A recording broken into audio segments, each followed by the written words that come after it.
here. He's a tough guy. Yeah, right. A Baylor thug from San Angelo. What's up with that? I don't know. You got any gang tattoos from when you were in San He's Angelo? from San Angelo? Yeah. Oh, gosh. There's a lot of stories out of San Angelo and a lot of connections with San Angelo and Kerrville over the years. Why do we allow people from San Angelo here? Wait a second. I was born and raised in San Angelo. So I went to those are Angelo fighting State, words. so yeah. And San Angelo is, according to Julia, is our 5th city in terms of where people come from to Kerrville. Some years it is, Right. to enjoy Kerrville Because tourism. it's much prettier is. here than it is there. I was in San Angelo once for a football game. Yeah. No, it's They have a lot of stuff there. I would say that. San Angelo is very nice for a West Texas town where you got 3 rivers coming in there together. True. And no freeway. Yeah, no, there's a throughway, but not a freeway. Yeah. Isn't there a plan? There's a plan somewhere to build some kind of massive freeway project that connects like the 10 to Lubbock and goes through San Angelo.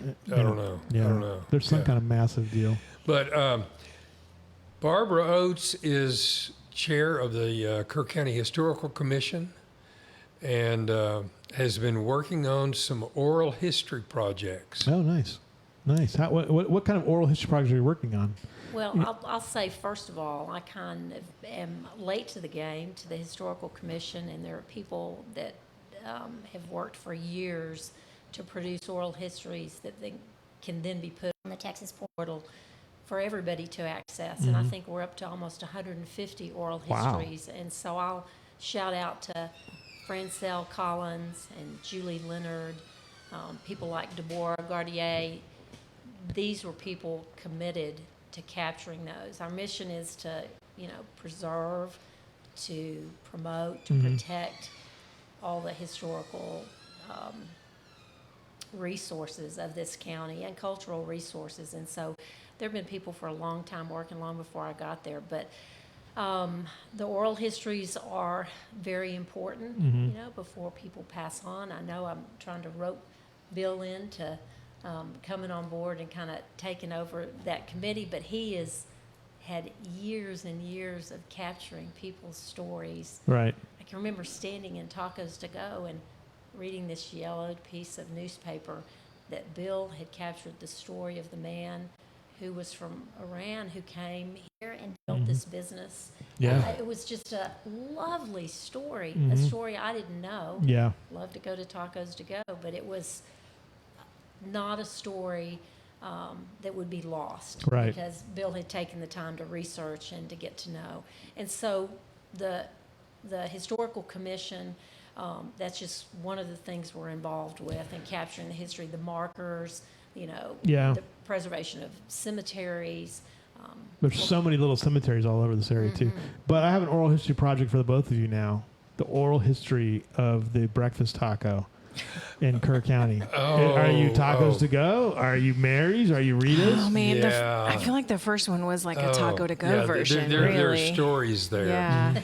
But one of the things that we're working on is doing an oral history related to Mooney Aircraft when it came here. Very cool. From Wichita, Kansas.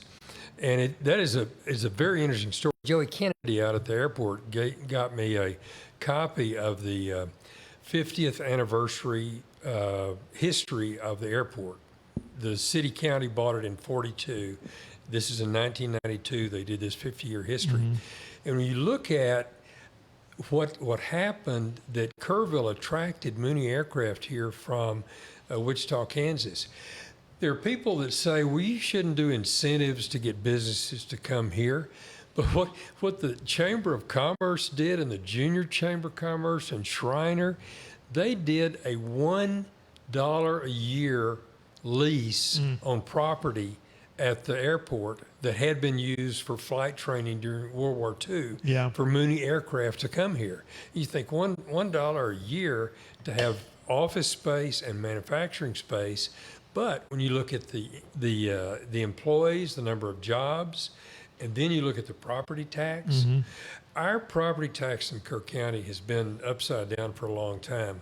30% business, 70% residential. And it needs to be more balanced. Yeah, right. And so that's one of the advantages of incentives, like was done with Lennar Homes and with Killdeer Mountain Manufacturing. When you do an oral history, though, do you record it, or do you write it down, or how do you make it work?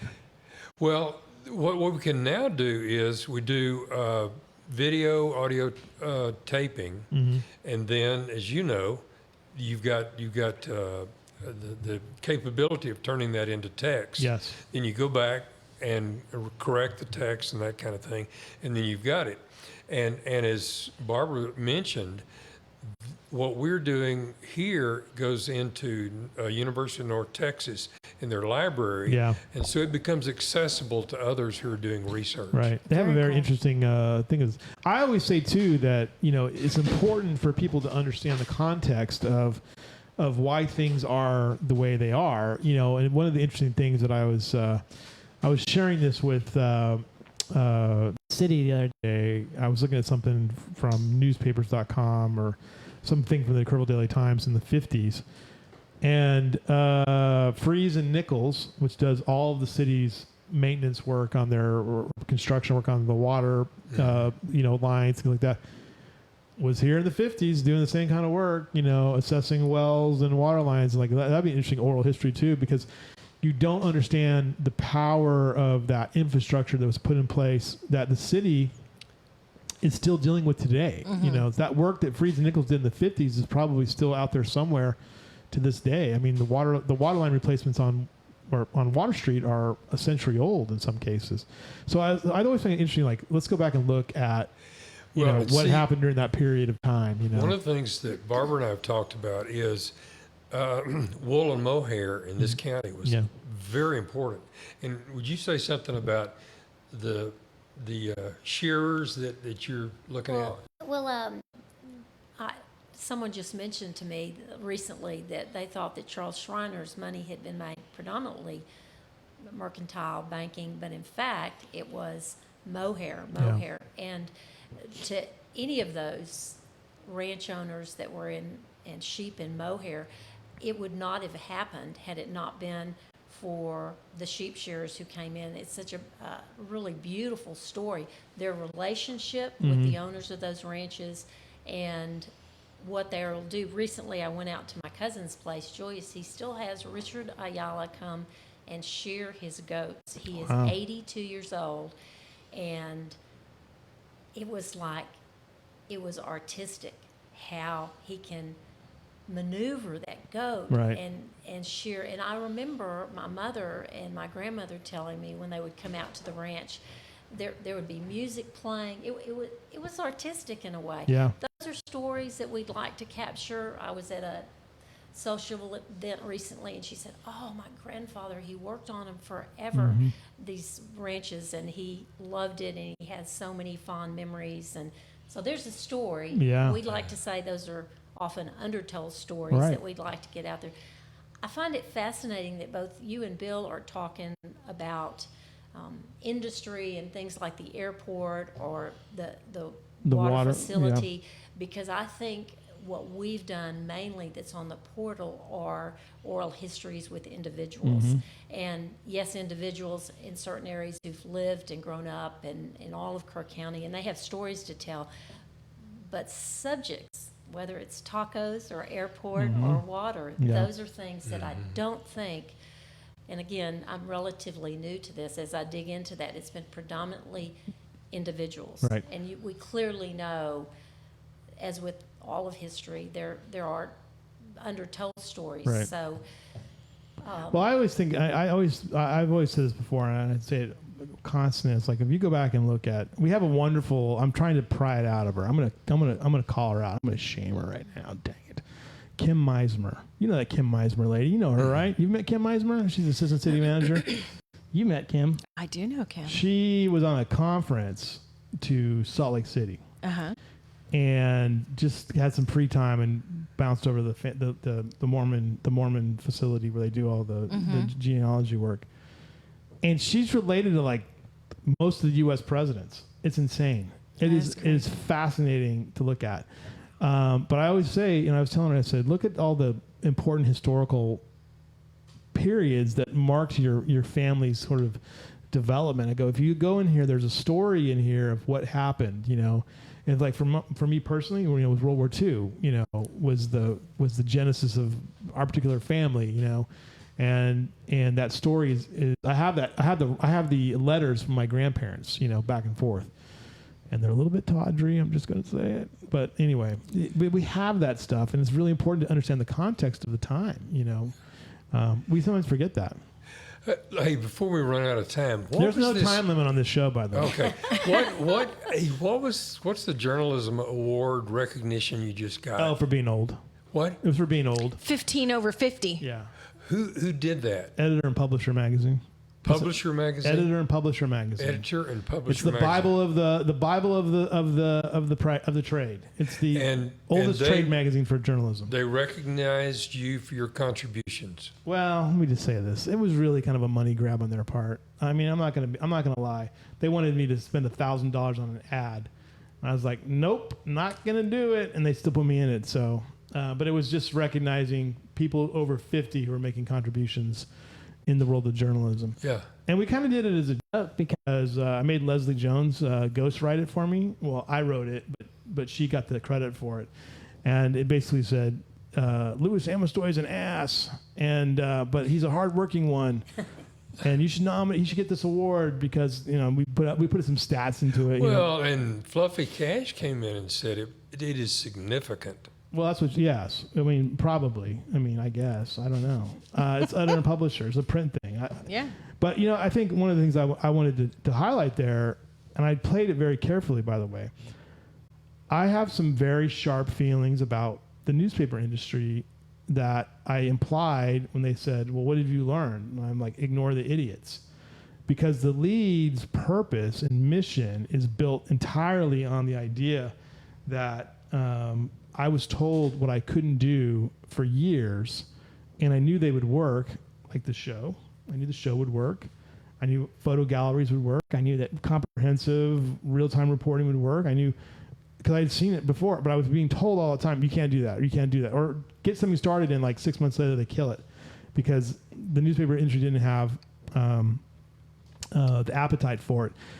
And also some of the stupidest people I've ever met in my life were newspaper publishers. And so I tried to be nice about that, but I wanted to send a message that, look, this isn't rocket science, folks. There's a lot of the new thinkers out there. Oh, we shouldn't do this. We shouldn't do that.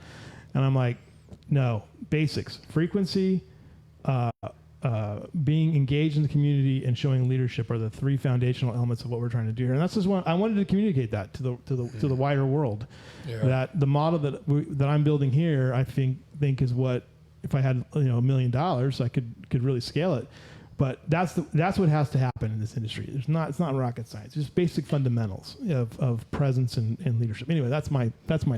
Yeah. That's my oral history of the Lead. Oh, okay. Your oral history. And he already recorded it for you, yes, so. Yeah. Yes. Hey, let me throw something in here about you look at attracting Mooney aircraft here. I was on the Economic Development Foundation, what was then called the Foundation. And this is in the 90s, we would work to attract a business here, and they'd come back and tell us basically 4 reasons they were not coming. 1, we're on I-10 and not on I-35. Mm-hmm. 2, the labor pool was too shallow. 3, we didn't have an industrial park. And 4, you didn't give us a sweet enough deal. Mm-hmm. But County Judge Pat Tinley put together a city-county committee that I served as a resource to look at a strategy plan for economic development, and laid out ways that we could do incentives to attract businesses, but it didn't give away the farm. Yeah, right. You could see that you could use incentives to attract businesses, but what does it produce for us in terms of jobs and property taxes? Right. And so, in anything, you look back and there's a team involved in making it happen. Right. Absolutely a team involved. And can I just give a shout out, Yep. as you're talking earlier about the county budget and all of that?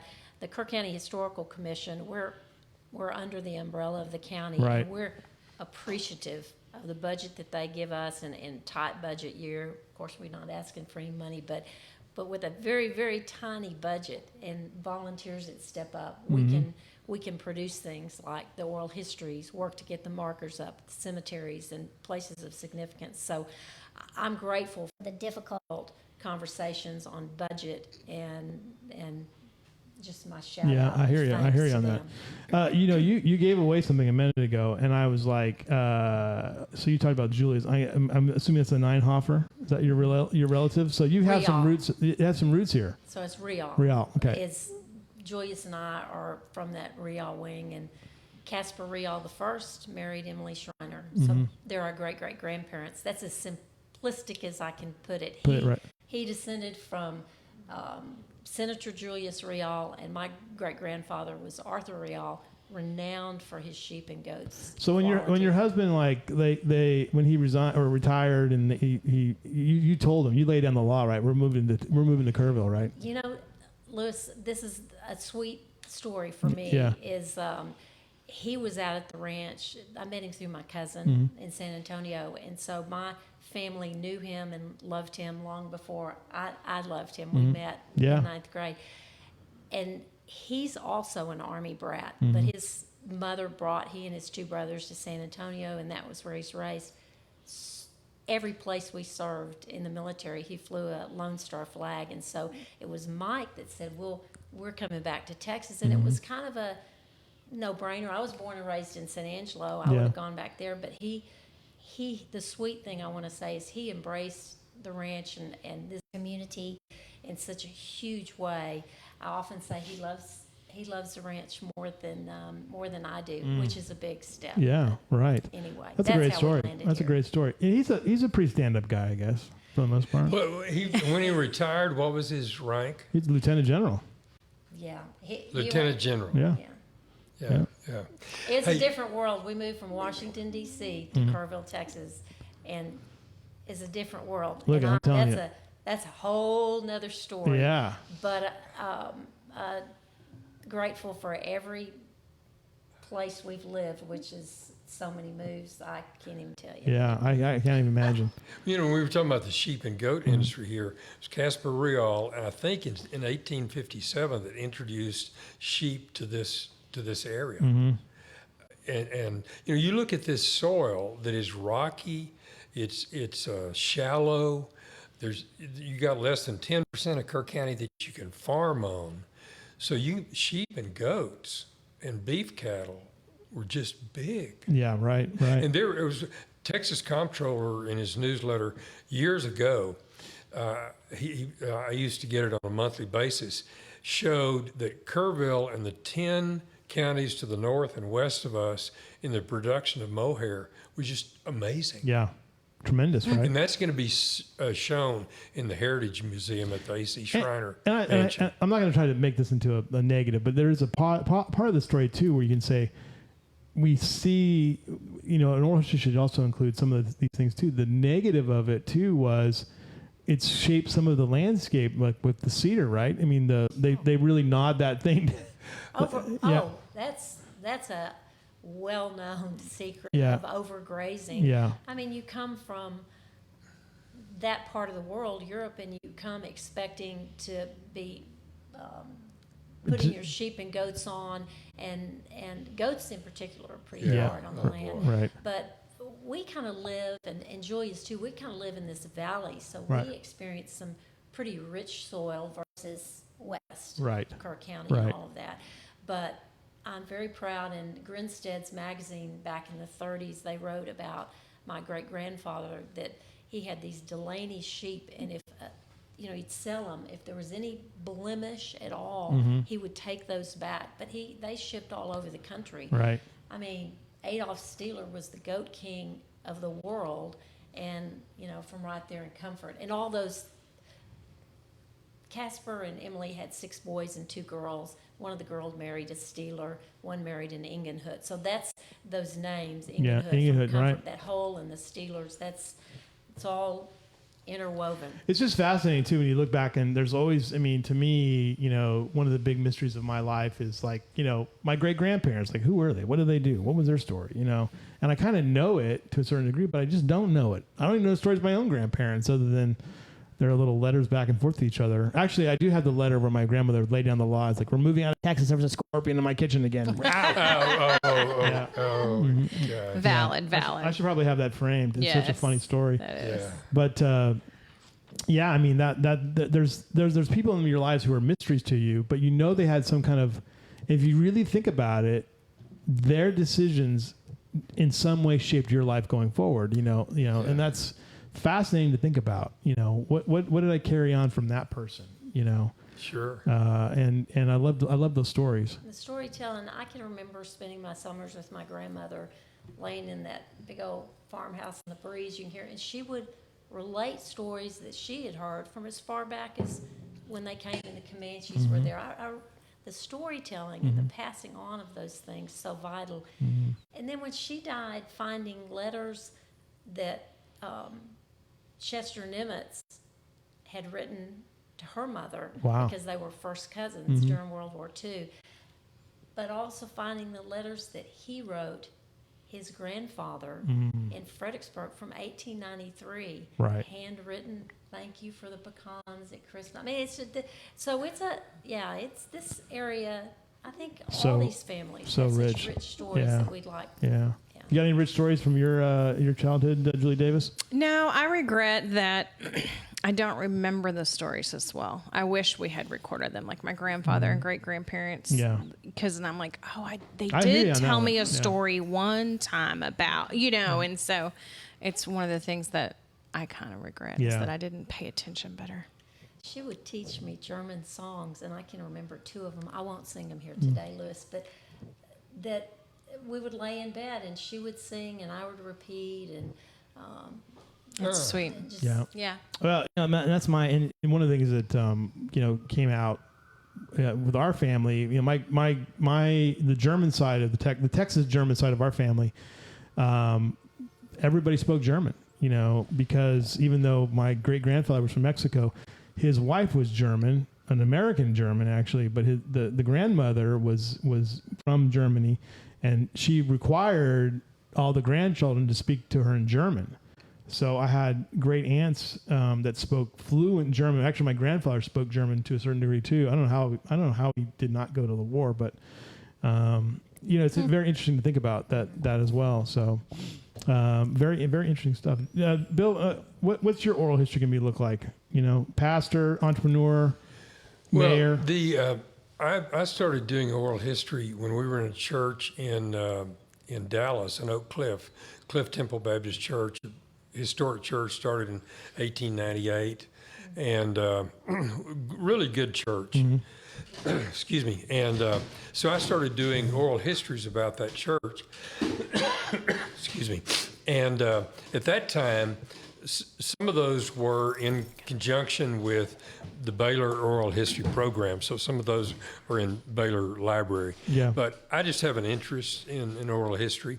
And then for 2 years, I did interviews on interesting features on interesting people in Kerr County for the Daily Times. Yes. Right. How long was that, Bill? 2 years. I'd like to go back and read some of those, because I'll have to go back, because his one on the taco story, it was just, you painted such a beautiful Fred picture Malik. of that. Fred Malik, It's just a great story. Yeah. He and Haji and two other Iranians from Tehran came to Houston. They were like 6 months in a language program. And then Fred, who had a car, nobody else did, said he was coming to Kerrville to go to Shriner, and he had an uncle here. And so the other three decided they'd come go with him. All of them ended up in the restaurant business. Yeah. And it's interesting. One of the most interesting of those features that I did was a woman I'd gotten to know. She was a church secretary at First Christian Church, and I just visit with her. And sure enough, one day I was visiting and realized, hey, wait a minute. What is this? Come to find out, she had a degree in electrical engineering. And she put together the team to develop the software for the B-1 bomber. Wow.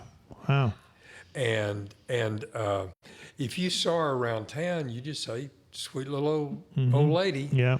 But her security clearance was just amazing. Right.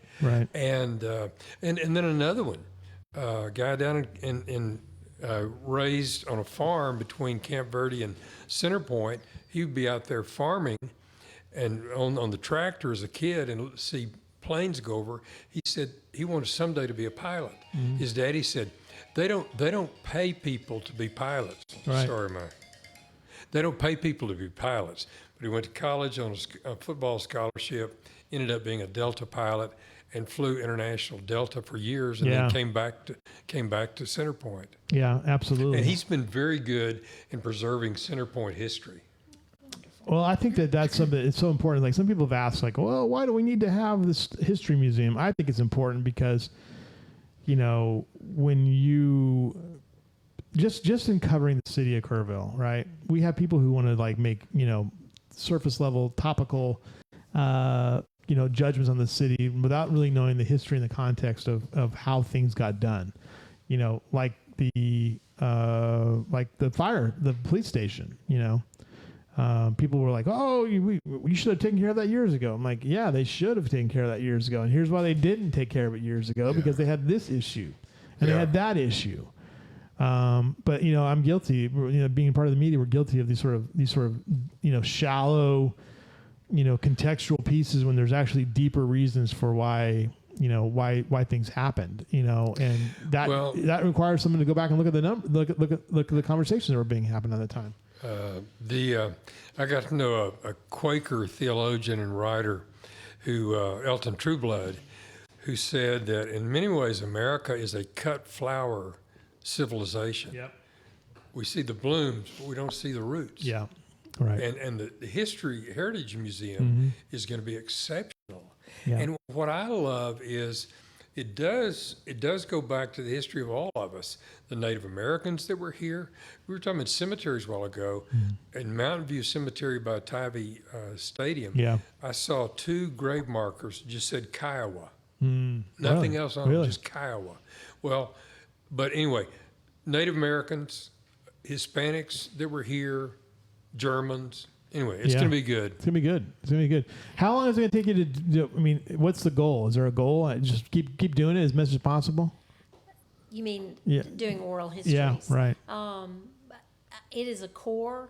We're also under the umbrella of the Texas Historical Commission. Right. And oral histories, I was just at a conference in the spring in Austin, Real Places, where they were kind of advising small historical commissions like we have and how best to do it. It's funny, part of it they said, don't get caught up in having the best equipment or just capture the story. One woman said, if you have a tape recorder, who uses that anymore? But capture the stories, because when they're gone, they're gone. So in perpetuity, I mean, it's going to be a key role and goal for us at the Historical Commission to capture oral histories, to continue to monitor,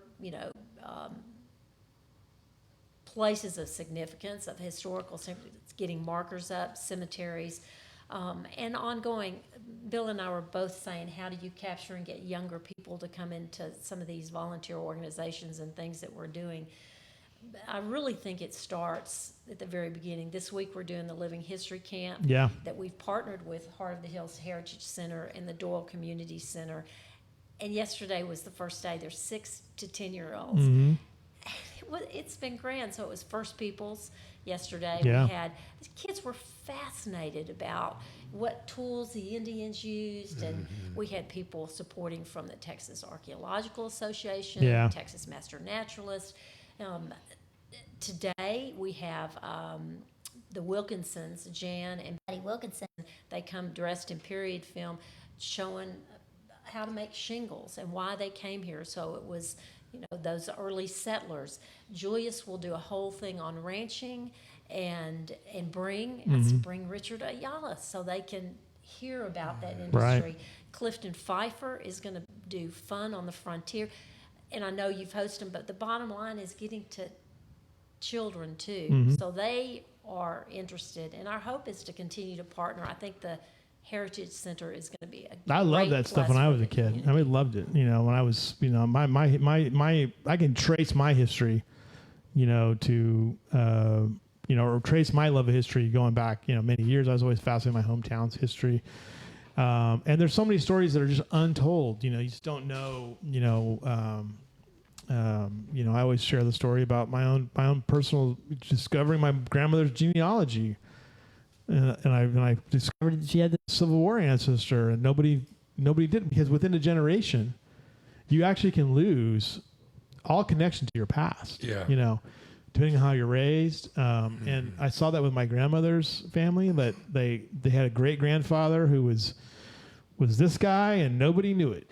Nobody knew. And they carried his Scotch-Irish last name, but they did not know what his deal was. And so, I mean, at some point they probably did, but it got lost. At some point, I think everybody asked, I don't know if the question is, where did I come from? Or who are my people? I mean, I think at some point, we have 3 daughters, and they certainly are asking lots of questions and on me all the time to write. Yeah. Mama, you have all these stories. Yeah, they're going to right. be lost. They're going to be, but all even the time. here's the thing, right, about these stories, right? You don't have to be a professional writer. There's as long as you, I always tell this to people too, it's like as long as I have the meat of a story, I can make it into something when people send me stuff. But I mean, the best primary stuff ever is, the letters, and we don't write letters anymore.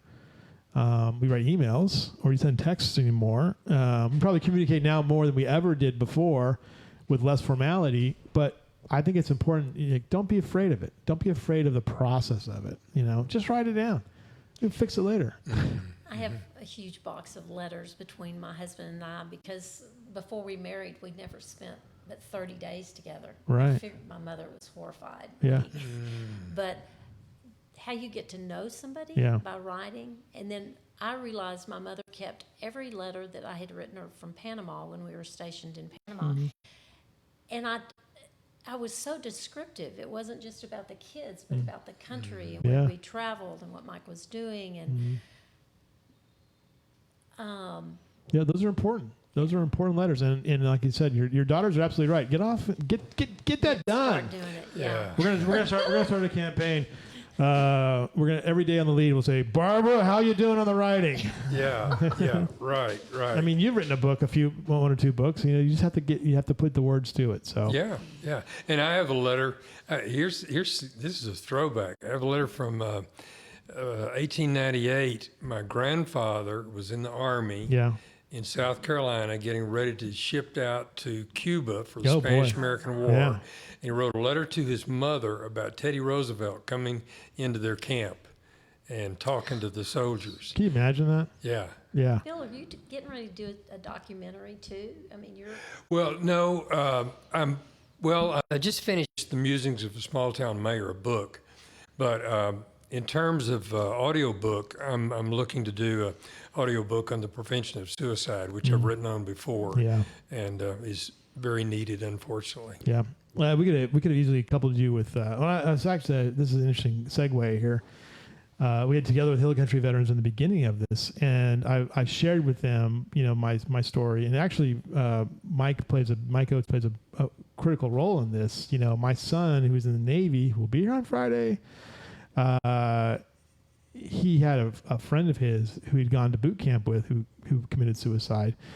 And because of General Oates and together with Country Veterans, I called him and I said, look, you need to let your commanders know, your officers know, who's directly in charge, officer level, not your chief or anybody else, that this happened, that you're okay, but it's happened. This guy was my best friend. He was at my house with my boys, and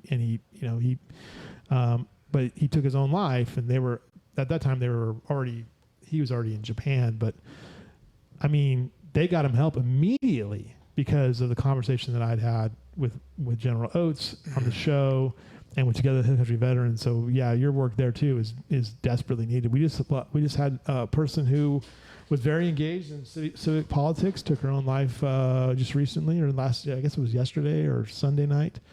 So that's important work you're doing there. So. Good stuff. Thank you guys for being here. Yeah. Appreciate Thank it. you. Thanks for having We'll us. have to do it again. My first time. All right. You did Okay. well. You dominated it. So perfect. That's been a long one. Now Thursday, Bill Blackburn, you're welcome to come back on Thursday. So are you. Both of you are welcome. We're just gonna have people drop in on Thursday. It's our 700th show that we've done since relaunching this show on August 9th, 2021. And we are this is show 698. And you guys are probably like, I don't know, the 2000th guest we've had so far, but we're going to have some musical performances. Landon Lloyd Miller will be here. Jake Martin will be here to perform for us. We're going to have some cake, some kind of lemon gluten-free cake thing that they were making for me. And we'll just have people stop by and just bother me for.